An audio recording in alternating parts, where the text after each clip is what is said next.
tú tienes una lista de profesiones que hay disponibles para estudiar y vas a escoger algo porque tienes que seguir estudiando una carrera, ¿no? Era un tema que no estaba a duda, ¿no?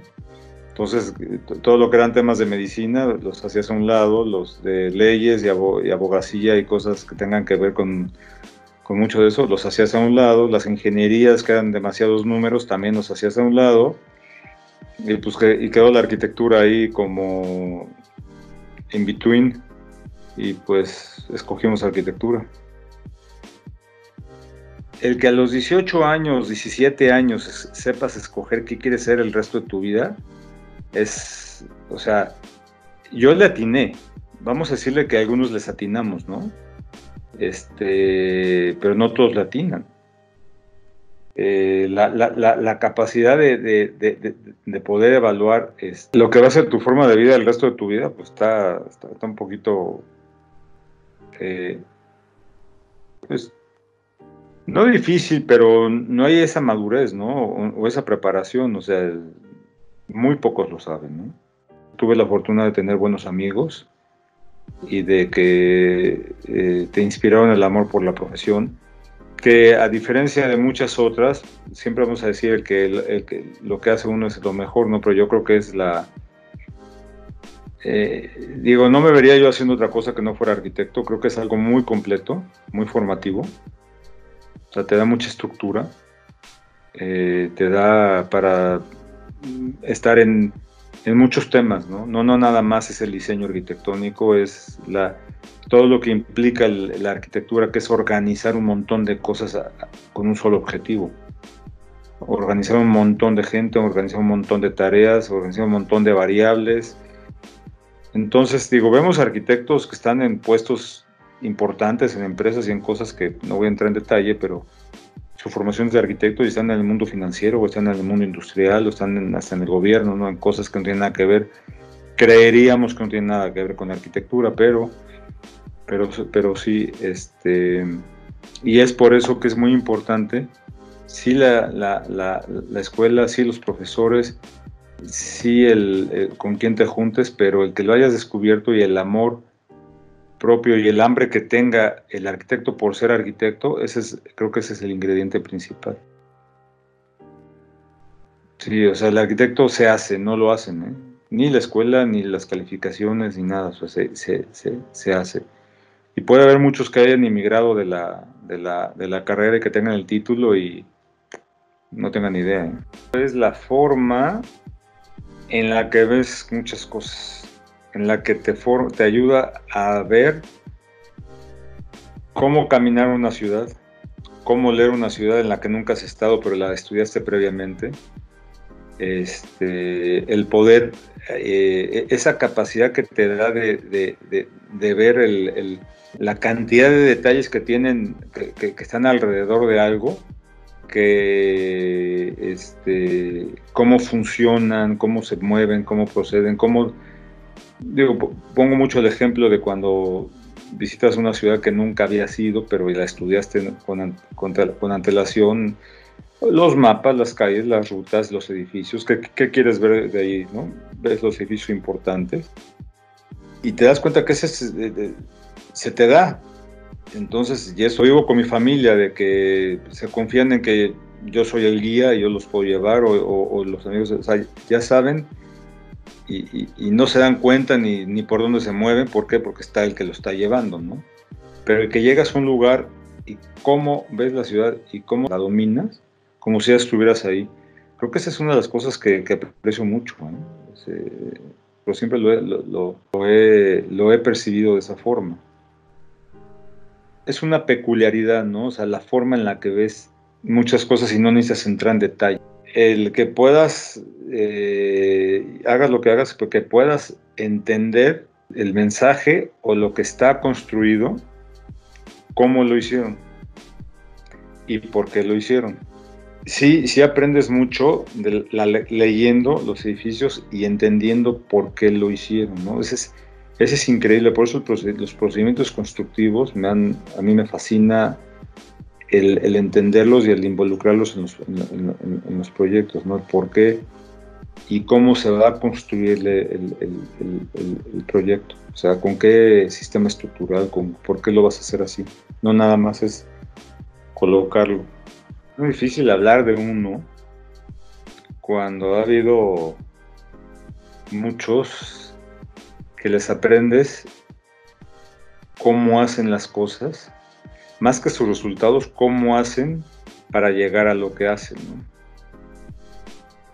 O sea, desde un Louis Kahn, que si estudias su camino de cómo llega a hacer sus análisis, el mismo Le Corbusier, que hay muchos libros que hablan e interpretan lo que creen que él pensó para llegar a lo que llegó,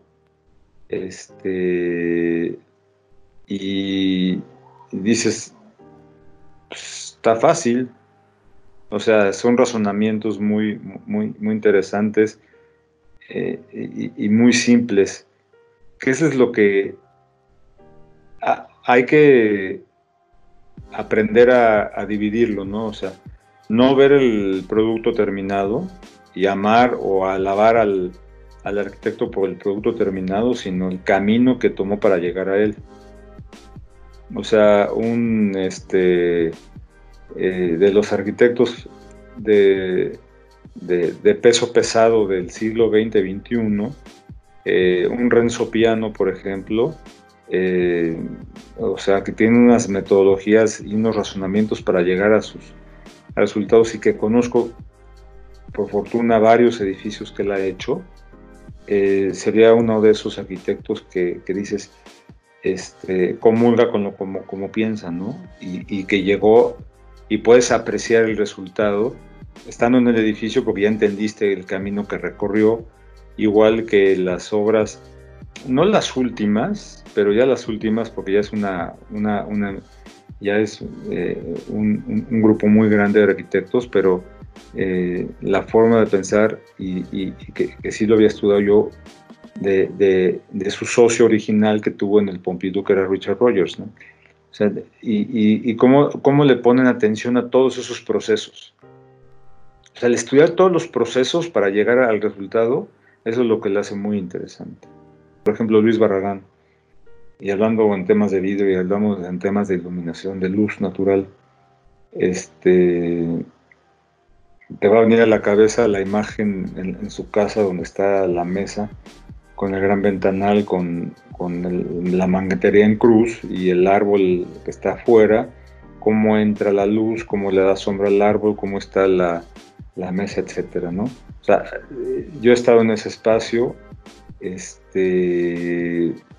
La fotografía merece muchos, el fotógrafo se merece muchas cosas, pero para mí la magia que está en Barragán, y lo ves en Capuchinas, y lo ves en Gilar, y lo ves en muchos lados, era una sensibilidad, y no era arquitecto, ¿no? Ojo, eso honoris causa, una sensibilidad de cómo manejaba el espacio para que entrara la luz. Yo creo que aquí en México hay muy buenas cosas, y se hace arquitectura muy buena. En general, o sea, de 20 años para acá inclusive se ha hecho una arquitectura muy buena, y la arquitectura de los 50s y 60s, la funcionalista, como le llaman, hay cosas, hay unos que se han perdido, y hay unas cosas, hay unos tesoros ocultos que vale muchísimo la pena rescatar. Hay un edificio de la arquitectura moderna de Ricardo Legorreta, que para mí es de los mejores edificios que hizo, y tenía 37 años, el Camino Real de la Ciudad de México. Es un gran proyecto, y tenía 37, 38 años, y es de lo mejor que hizo. La urbanización de la colonia Polanco, Roma, Condesa, son en conjunto, son ejemplos bien interesantes de las cosas que se hicieron bien en su momento. Inclusive la arquitectura funcionalista de Barragán, antes de a sus primeros edificios, son muy buenos edificios, chiquitos, y están por ahí escondidos. Tlatelolco es un gran ejemplo de lo que se había podido hacer bien, que no está en las mejores condiciones. En el centro de la Ciudad de México hay edificios muy importantes que se hicieron en el Porfiriato, pero el edificio Correos, el edificio de Banco de México, el edificio Correos es una cosa muy interesante para estudiar. Y así podemos ir desglosando, pero no me enfocaría en uno solo, ¿no? O sea, me enfocaré más en escuelas completas, ¿no? Cuando viene alguien a la Ciudad de México y le digo no te puedes perder, en la Ciudad de México es visitar San Ángel y Coyoacán, obviamente. O sea, cómo la ciudad se comió a sus pueblos y los pueblos aguantaron. Y ahí están. Y se viven como pueblos. Entonces, eso yo sería más de esas experiencias urbanas que de un solo edificio, ¿no? Los contrastes que te da esta ciudad son muy interesantes. El espacio escultórico de la UNAM se me hace un lugar increíble. Es lo más complicado, ¿no? Empezar, ¿no? ¿Por dónde empiezas? Entonces yo hago una comparativa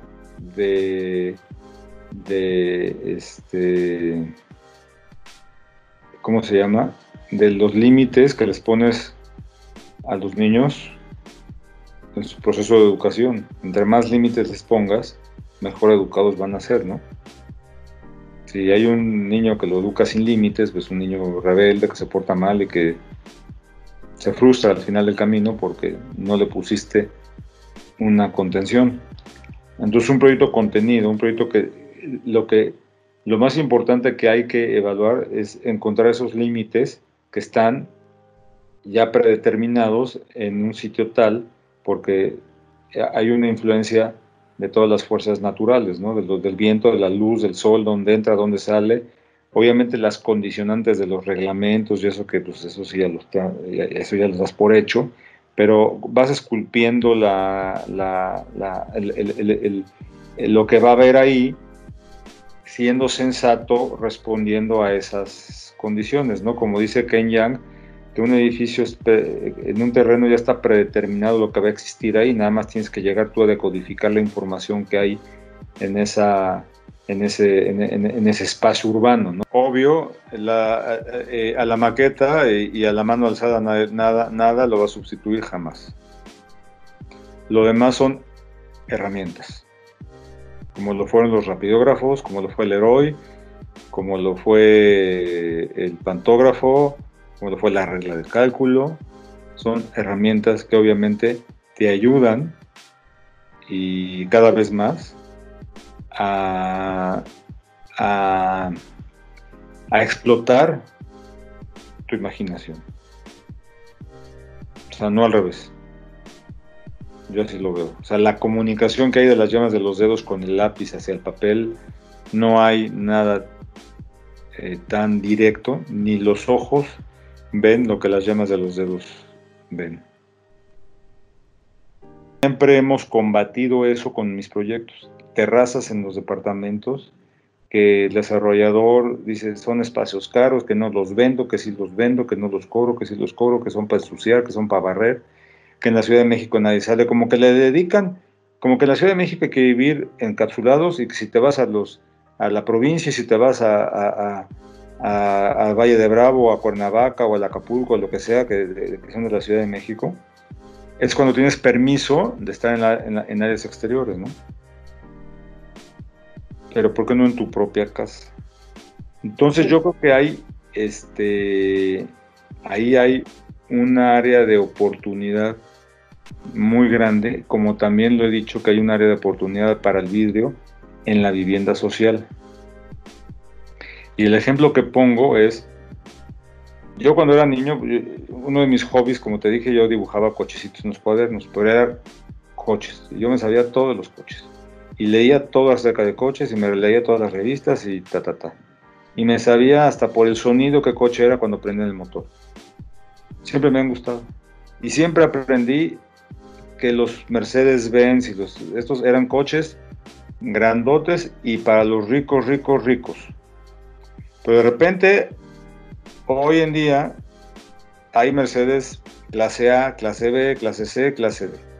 Y hay BMW Serie 1, Serie 2, Serie 3. O sea, ya se bajaron un poquito de su escalón. Ya te puedes comprar un BMW casi por el precio de un Honda. Y debería haber oportunidad muy grande en la vivienda social para tener grandes ventanas. Yo creo que se tiene que reinventar mucho el tema de la vivienda, pero mucho va a ser de la mano con la industria. Nos estamos dando cuenta más de que es un tema de concentración de movimiento de aire. Y por ahí va, vas a ver. Entonces, los temas naturales de la Ciudad de México, por ejemplo, es una ciudad que podría tener todos sus edificios con ventilación natural, o gran parte del día, pero tenemos un tema que es el ruido y el polvo. Pero yo hoy no me iría a un edificio con aire acondicionado, ¿no? Depende cómo estuviera diseñado. Creemos que todo lo que se va a resolver es en los edificios nuevos, en las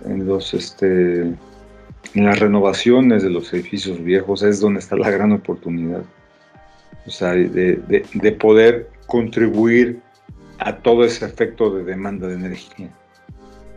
Mira, en temas del vidrio, yo soy un apasionado de los materiales y el vidrio es uno de los materiales, ¿no? Obviamente. Obviamente sin vidrio no podría existir pues, ningún espacio cerrado, ¿no? Ni el coche, ni la casa, ni el edificio. Y si te pones a ver, y yo lo platico eso luego en las pláticas, el vidrio junto con el acero, obviamente vino la revolución industrial y vino todo esto, pero determinaron el cambio importante en la historia de la arquitectura, y la historia de la arquitectura moderna arranca con materiales que se pudieron usar de una forma en un edificio tal. Pero entonces dices, ¿qué es primero, el huevo o la gallina? ¿Es el diseño o son los materiales o es el arquitecto que lo diseñó o fueron las posibilidades tecnológicas que en ese momento hubo con los edificios de mitad del siglo XIX, de las grandes exposiciones de Londres y luego vino París? Ahí es donde arranca la arquitectura moderna para los grandes historiadores que marcan pautas, pero el vidrio y el acero en el edificio de Paxton en Londres es el inicio de la arquitectura moderna. Entonces, yo creo que el vidrio se reinventó en el siglo XX, a finales del siglo XX se reinventó, y nos está dando una gran posibilidad de hacer cosas que no nos hubiéramos imaginado. O sea, vidrios de 5x5 metros o de 3x50 por no sé cuánto, triple capa, you name it.